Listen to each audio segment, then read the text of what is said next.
Pada pertemuan kali ini kita akan membahas materi vektor kelanjutan bagian keempat. Pada pertemuan kali ini kita akan membahas vektor posisi dan panjang vektor. Karena ini video keempat, maka bagi yang belum menyaksikan video 1, 2, dan 3, bisa dilihat dulu video 1, 2, dan 3 agar konsepnya berkesinambungan. Jangan lupa like, subscribe, dan bunyikan lonceng notifikasinya. Kita mulai. Apa itu vektor posisi? Vektor posisi adalah vektor yang menunjukkan posisi titik ujung di bidang atau ruang ditinjau dari titik pangkal. Saya ulang, posisi titik ujung ditinjau dari titik pangkal. Jika diketahui titik A, X1, Y1, titik B, X2, Y2, tentunya ini ada di bidang dimensi 2. Maka vektor posisi AB, pangkal di A, ujung di B, dinyatakan sebagai X2 kurang X1, Y2 kurang Y1, ujung kurang pangkal. Bagaimana menentukan panjang vektor? Jika titik A, X1, Y1, dan titik B, X2, Y2 membentuk vektor AB, ini titik A, kita pasang koordinat X1, Y1, titik B, X2, Y2, ini vektor AB. Panjang vektor AB ini ditulis mutlak AB. Nah, ini ya. Jadi panjang vektor mutlak AB. Untuk mencari panjang vektor, kita gunakan teorema Pitagoras, yaitu mencari segitiga siku-siku hasil proyeksi kedua titik ini. Ya. Kita misalkan titik bantunya titik C. Ini ada Y2 kurang Y1 untuk tinggi, X2 kurang X1 untuk tinggi, lebar. Maka panjang vektor AB ditulis sebagai akar X1, X2 kurang X1 kuadrat tambah Y2 kurang Y1 kuadrat ya. Jadi komponen ini selisihnya dan komponen selisih untuk X dan komponen selisih untuk Y. Kita lanjutkan. Mari kita lihat contoh untuk mendalami teori tersebut. Diketahui titik A 1,1 dan titik B 5,4. Pertanyaan pertama, gambarkan vektor AB. Tentukan vektor posisi AB. Tentukan panjang vektor AB. Mari kita bahas satu persatu. Kita mulai dengan menggambarkan vektor AB untuk dua titik ini yang diberikan. Ini sumbu X, sumbu Y. Yang pertama 1,1. Titiknya kita namakan titik A. Selanjutnya titik yang kedua 5, 4. Kita namakan titik B. Ini yang disebut vektor AB. Maka pertanyaan pertama sudah terjawab. Demikian ya. Kita lanjutkan dengan pertanyaan kedua, menentukan vektor posisi AB. Vektor posisi AB, itu tadi masih ingat? Ujung kurang pangkal untuk setiap sumbunya. Ya, 5 kurang 1, 4 kurang 1, sama dengan 4 kurang 3. 4 kurang 1, 3 ya. Jadi vektor posisi dari AB adalah 4, 3. Kedudukan titik B dilihat dari titik A. Bisa dipahami ya? Pertanyaan kedua terjawab. Kita masuk ke pertanyaan ketiga. Bagaimana menentukan panjang vektor AB? Nah, untuk menentukan panjang vektor AB kita buat segitiga bantu. Iya, ini jaraknya 4, bisa dilihat ya. Yang tingginya 3, dari 1 ke 4 selisihnya 3, dari 5 ke 1 selisihnya 4. Selanjutnya dengan Pitagoras, kita menentukan panjang AB dengan akar dari 4 kuadrat tambah 3 kuadrat. Ini akar dari 25 sama dengan 5. Panjangnya selalu bernilai positif ya, sehingga panjang vektor AB adalah 5 satuan. Kita lanjutkan. Jika diketahui titik A, X1, Y1, Z1 dan titik B, X2, Y2, Z2 berarti kita memperluas ke R3 atau ruang dimensi 3 ya. Sudah melibatkan sumbu Z.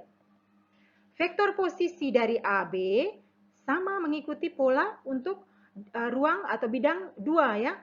Tapi tinggal ditambahkan satu sumbu, X2 kurang X1, Y2 kurang Y1, Z2 kurang Z1. Dan panjang vektor AB sama. Tinggal kita tarik akar dari masing-masing komponen ini dikuadratkan.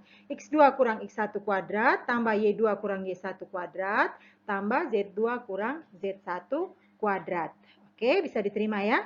Kita lanjutkan. Contoh yang pertama. Diketahui titik A 2, 3, 4. Gambarkan vektor A. Tentukan vektor posisi A. Tentukan panjang vektor A. Kita mulai menjawabnya satu persatu. Dari pertanyaan pertama menggambar vektor A. Kita buat sumbu X, Y, Z. Nah, ini 0 titik sebagai titik pangkalnya 0,0. Dari X-nya 2, Y-nya 3. Ini hubungkan dari titik pangkal, buat jajaran genjang. Di titik pojok jajaran genjang kita namakan titik A, 2, 3, 4. Ini vektornya. Sedangkan, ini pertanyaan pertama ya.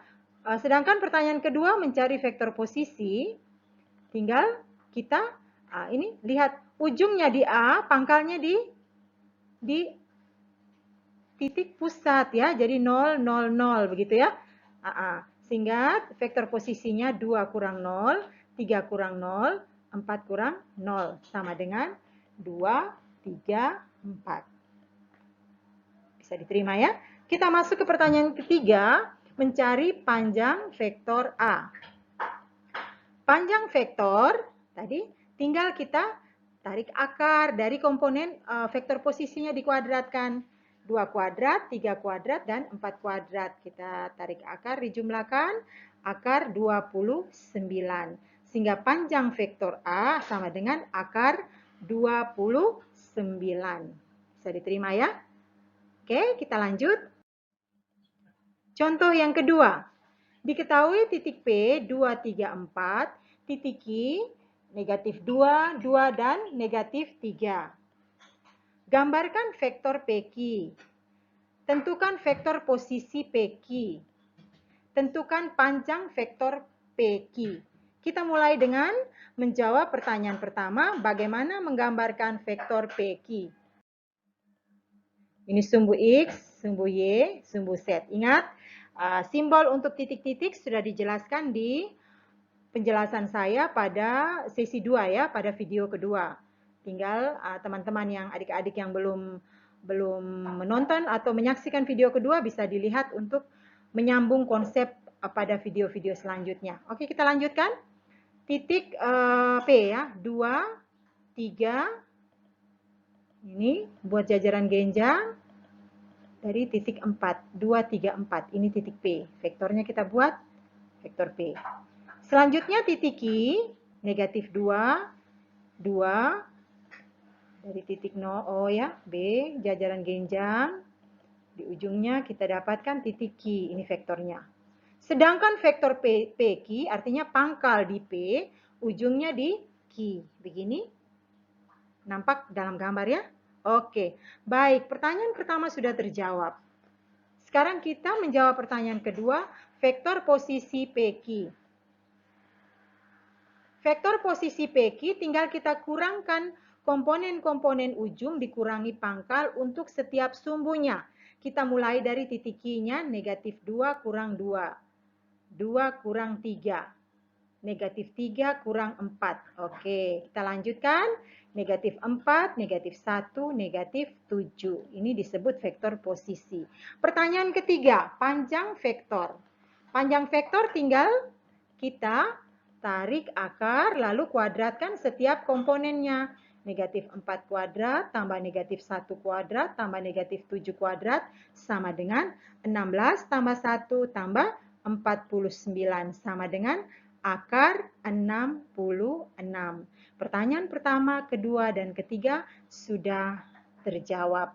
Mudah-mudahan penjelasan saya ini bisa diterima tentang vektor posisi dan panjang vektor.